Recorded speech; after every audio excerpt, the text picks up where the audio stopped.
Welcome back to another episode of Fresh Media. We are going to be talking about the Super Mario Brothers movie that came out in 2023.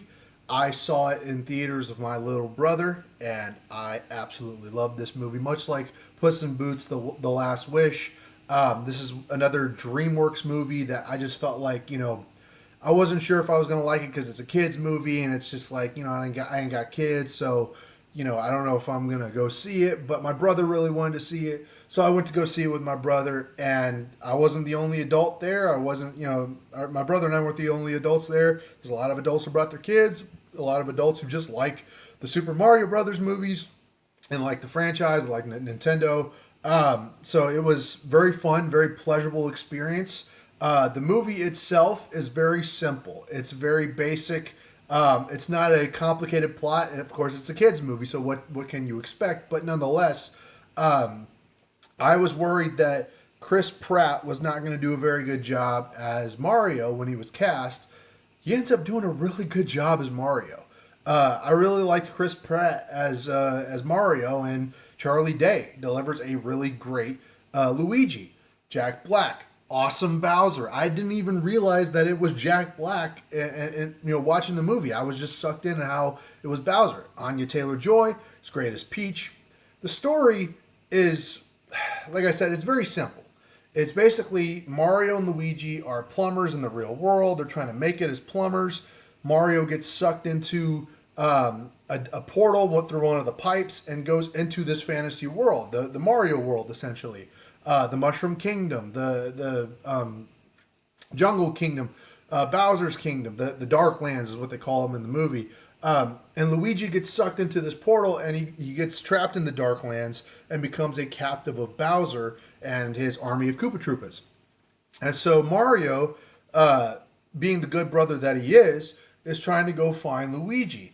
But he ends up running across Toad, and Toad brings him to the Mushroom Kingdom where he meets Princess Peach. And Princess Peach is saying, "Oh, your brother's in the Darklands. That means he's captured by Bowser. We could use your help. You're a human. I can train you into our ways so that, we can fight the tyrannical Bowser." Because Bowser's going around to different kingdoms, and he's trying to take them by force, and he wants to use the Superstar, which is one of the star from Super Mario Brothers. He's trying to use the star to conquer the kingdom, and his ultimate goal is to marry Princess Peach and take over the entire world. This is all happening in a separate fantasy world, kind of Jumanji style. And so, without going into in-depth spoilers, all I could say is that the movie was fantastic. I thought it was, like I said, a simple plot, but ultimately very effective. It's a really cool movie. It's just cool, right? I was one of those people who, with my brother, we grew up playing Wii and Nintendo DS and Game Boys, and so the traditional games that came with those were like Super Mario Brothers, Mario Kart, Mario Galaxy, I think was another one. I was never really into Mario Galaxy, but traditionally Mario Kart and Super Mario Brothers. I played Mario Kart on DS, the original DS, and Super Mario Brothers on Wii, and we played all the Wii games. We played what's it called? Oh, there was another one that was like Super Smash Bros. I can't believe I forgot Super Smash Bros. That was another big one that we played. We played Capcom, Sonic. We played it all as kids, and so we might not have been deeply invested in the lore because we might not have had as much exposure to certain things, but I've always been a more traditional Super Mario Bros. And Mario Kart guy. So the references, the game references in this movie were absolutely brilliant. The sequences were like Mario's going down the street and they turn it, horizontally so you could see him moving across the street, and he's jumping over obstacles, and it looks like the video game. It looks like you're playing the video game. It's moments like that were like genuinely so cool to see the nostalgic feel of it. I was just like, you people, Universal and Nintendo freaking got me with this. They got me with the nostalgia. And I was sitting there smiling with a goofy smile on my face, enjoying it the whole time. Now, I do have some criticisms. I made this fresh media video to say that, yes, the movie is really good. It's a fun experience. It is a feel good movie. But nonetheless, I have some problems.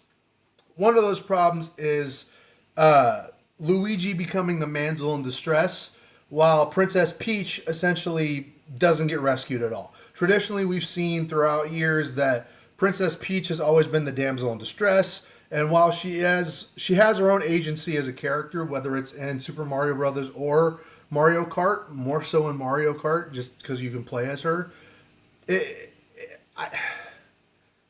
I want to say that there's not intersectionality in this movie, but there is. There is absolutely intersectionality in this movie. You can't deny it.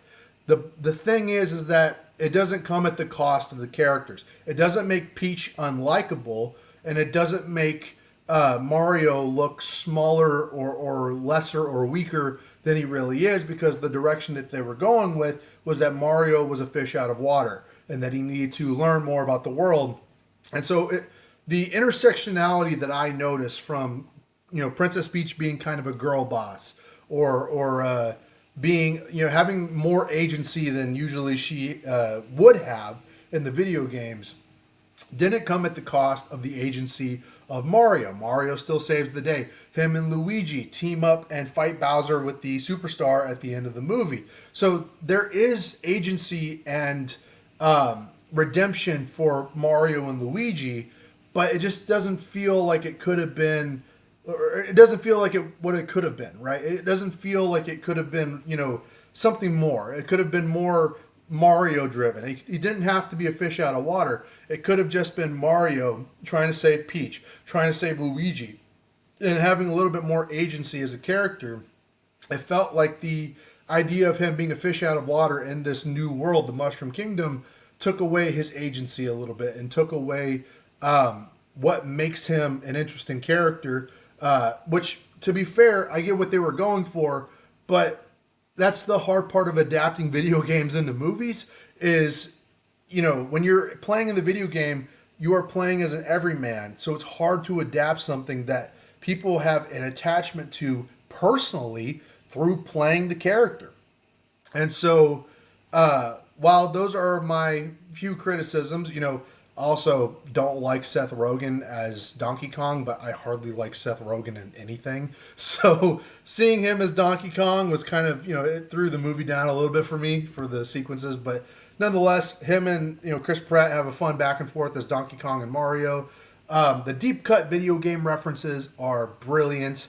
Whether it's small cameos or Easter eggs from things like Diddy Kong or the cat. You know what I'm talking about, the cat suit and the raccoon suit and the the blue mushroom. Everybody in the theater gasped when Mario gets the blue mushroom and he's like, I'm about to get big and strong, and he turns really tiny. It's like, yeah, we all knew. We all knew because we saw it's a blue mushroom. Don't get the blue mushroom, dog. And so the moments where like Bowser sends his Koopa Troopas out to chase Peach and Cranky Kong and Donkey Kong on the Rainbow Road for that like Mario Kart sequence. That was awesome sequence.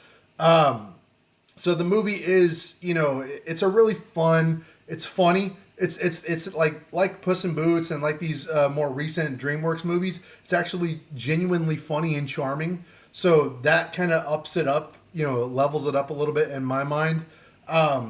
But my criticisms are still there. I still see it, and I'm just like, I can't ignore the intersectionality of some of this stuff. But nonetheless, it's a really enjoyable experience. It's a movie that you have to, I guess, you don't need to play the video games to understand, because it does a good enough job to get the point across as a plot and as showing its characters. But if you did play the video games and you do know about the lore and you do know about the world of Super Mario Bros., it makes it all the more better. It just feeds your inner nostalgic nerd for that kind of stuff, and Nintendo really patted themselves on the back with it. But it was really fun.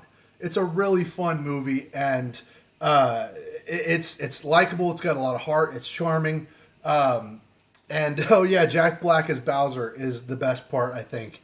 or at least the Peaches song. You know, Peaches, Peaches, Peaches, Peaches. I love that. I love the song. But yeah, it was a fun movie, and I have not yet seen Super Mario Galaxy, but I plan to watch it and give my thoughts whenever I get around to it. But for now, I will just say that Super Mario Brothers is fresh media. In spite of its flaws, I still think that it's fresh media, and everybody should go check it out if they desire. But let me know what y'all think in the comments down below. Like, share, and subscribe. Have you seen Super Mario Brothers? Did you like it? Did you hate it? Let me know what you think in the comments down below. Like, share, and subscribe, and I'll see y'all in another video very soon. Super Mario Brothers is fresh media.